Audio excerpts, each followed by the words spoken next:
بسم اللہ الرحمن الرحیم سورہ یوسف کی آیت نمبر 19 وجاءت سیارۃ فارسلوا واردہم فادلی دلوہ وجاءت اور آیا سیارۃ ایک قافلہ اور آیا ایک قافلہ یہ مدین سے مصر کی طرف جا رہے تھے۔ وہ راستہ بھول گئے اور اس جنگل میں آ گئے جہاں آبادی سے بہت دور یہ کنواں تھا اور اس کا پانی کھاری تھا، کڑوا تھا، مگر حضرت یوسف علیہ السلام کی برکت سے میٹھا ہو گیا۔ جب وہ قافلہ والے اس کنویں کے قریب اترے تو قرآن نے فرمایا فَأَرْسَلُوا انہوں نے بھیجا واردہم اپنا پانی لانے والا۔ وارد کہتے ہیں جو گھاٹ پہ اترنے والا ہو، سمجھا گئی؟ انہوں نے بھیجا اپنا پانی لانے والا۔ فَأَدْلَا پس اس نے ڈالا دلوہو اپنا ڈول، اس نے ڈالا اپنا ڈول۔ اس کا نام تھا مالک بن دار، خزائی تھا۔ یہ آدمی مدین کا رہنے والا تھا۔ جب وہ کنویں پر پہنچا اس نے ڈول ڈالا اور ڈول کو اوپر کھینچا نا، اس نے سمجھا پانی کا بھر چکا ہوگا۔ اس ڈول میں حضرت یوسف علیہ السلام بیٹھ گئے۔ وہ ڈول لے کر جب اس نے نکالا ڈول کو، قالا وہ بولا یا بشرا، آہا کیسی خوشی کی بات ہے، ھذا غلام یہ تو ایک لڑکا ہے، یہ تو ایک لڑکا ہے۔ حضرت یوسف علیہ السلام نے وہ ڈول پکڑ لیا اور اس میں لٹک گئے۔ مالک نے ڈول کھینچا، مالک بن دار جو خزائی قبیلے کا تھا آدمی، آپ باہر تشریف لائے، اس نے آپ کا حسن عالم افروز دیکھا تو نہایت خوشی میں آ کر اپنے یاروں کو خوشخبری سنائی۔ اللہ اکبر۔ وَأَسَرُّوهُ بِضَاعَةً اور انہوں نے یوسف علیہ السلام کو چھپا لیا، بِضَاعَةً ایک پونجی بنا کر، ایک قیمتی چیز بنا کر۔ کہتے ہیں جمع پونجی، میری ساری زندگی کا اثاثہ میری جمع پونجی یہی ہے۔ اس کو بندہ بڑے دھیان سے رکھتا ہے، بڑا چھپا کر رکھتا ہے۔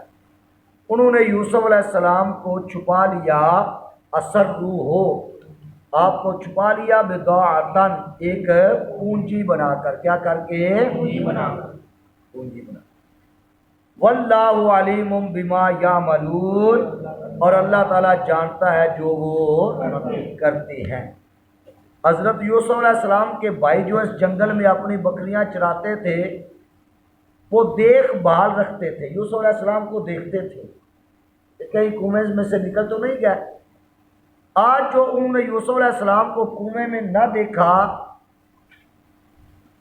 تو انہیں تلاش ہوئی، ڈھونڈتے ڈھونڈتے قافلے میں پہنچے، وہاں انہوں نے مالک بن زار کے پاس حضرت یوسف علیہ السلام کو دیکھا تو وہ اس سے کہنے لگے یہ غلام ہمارے پاس سے بھاگ آیا ہے، کسی کام کا نہیں، نافرمان ہے، اگر خریدو تو ہم اسے سستا بیچ دیں گے، پھر اسے کہیں اب اتنی دور لے جانا کہ اس کی خبر بھی ہمارے سننے میں نہ آئے۔ حضرت یوسف علیہ السلام ان کے خوف سے خاموش کھڑے رہے اور آپ نے کچھ بھی نہ فرمایا۔ بات سمجھ آ رہی ہے نا؟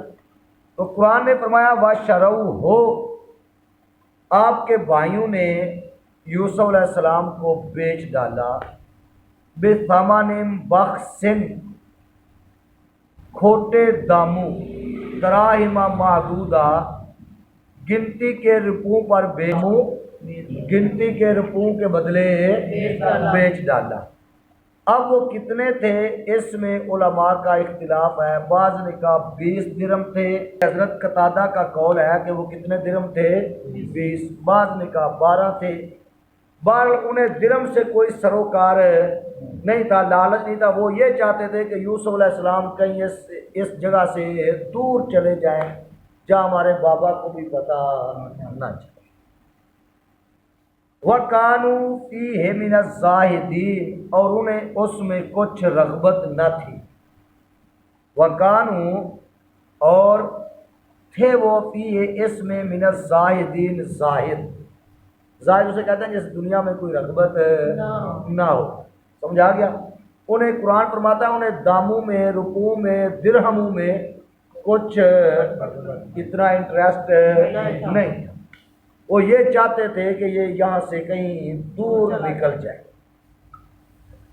اللہ اکبر۔ وَقَالَ الَّذِي اشْتَرَاهُ مِن مِصْرَ لِامْرَأَتِهِ أَكْرِمِي مَثْوَاهُ، وَقَالَ، اور کہا، الَّذِي اس آدمی نے، اشتراہ جس نے یوسف علیہ السلام کو خریدا، من مصر مصر کے، مصر کے اس آدمی نے کہا جس نے یوسف علیہ السلام کو خریدا۔ بھائی سمجھ آ رہی ہے؟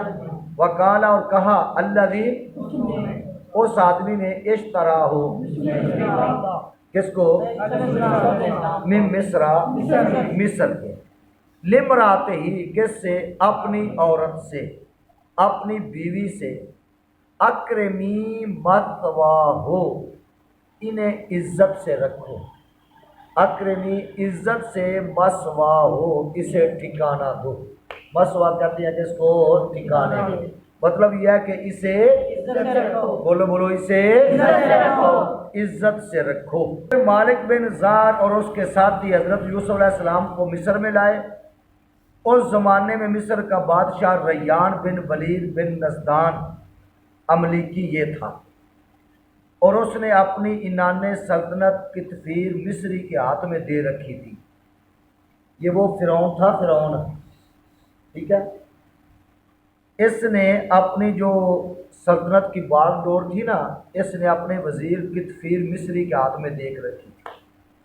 تمام خزانے اسی کے تحت تھے، اور اس کو عزیز مصر کہتے تھے، اور وہ بادشاہ کا وزیر اعظم تھا، عزیز مصر جسے کہا جاتا ہے۔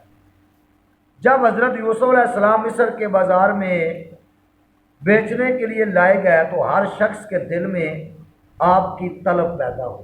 اتنا حسین و جمیل لڑکا، اللہ اکبر، کسی آنکھ نے پہلے دیکھا ہی نہیں۔ اور خریداروں نے قیمت بڑھانا شروع کی، اتنی بولی لگی، اتنی قیمت آپ کی بڑھی کہ آپ کے وزن کے برابر سونا، اتنی ہی چاندی، اتنا ہی مشک، اتنا ہی حریر یعنی ریشم، یہ آپ کی قیمت مقرر ہوئی۔ آپ کے وزن کے مطابق برابر سونا، آپ کے وزن کے برابر چاندی، آپ کے وزن کے برابر مشک، عنبر جو تولوں میں بکتا ہے، شبو، اور آپ کے وزن کے برابر ریشم، حریر کہتے ہیں، قیمت مقرر ہوئی۔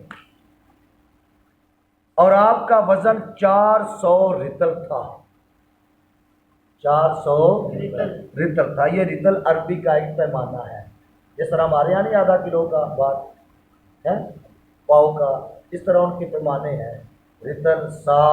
اور آپ کی عمر مبارک اس وقت 13 یا 17 سال کی تھی۔ عزیز مصر نے اس قیمت پر آپ کو خرید لیا اور اپنے گھر لے آیا۔ دوسرے خریدار اس کے مقابلہ میں خاموش ہو گئے۔ جب وہ گھر لے کر آیا تو اپنی بیوی جس کا نام زلیخا تھا، اسے کہا، اکرمی مثواہ، اس کو عزت سے رکھو، بولو بولو، اس کو عزت سے رکھو، عزت سے رکھو، یعنی ان کے رہنے کی جگہ، ان کا روم جو ہے وہ نفیس ہو، لباس اعلیٰ ہو، خوراک اعلیٰ قسم کی ہو، ان کے خیال رکھنے کے لیے نوکر چاکر ان کے آگے پیچھے، یعنی جیسے ایک بڑا VIP پروٹوکول کے ساتھ بندے کو رکھا جاتا ہے نا، اور وہ وزیر اعظم تھا پھر، اس انداز سے ان کو رکھنا۔ اللہ اکبر۔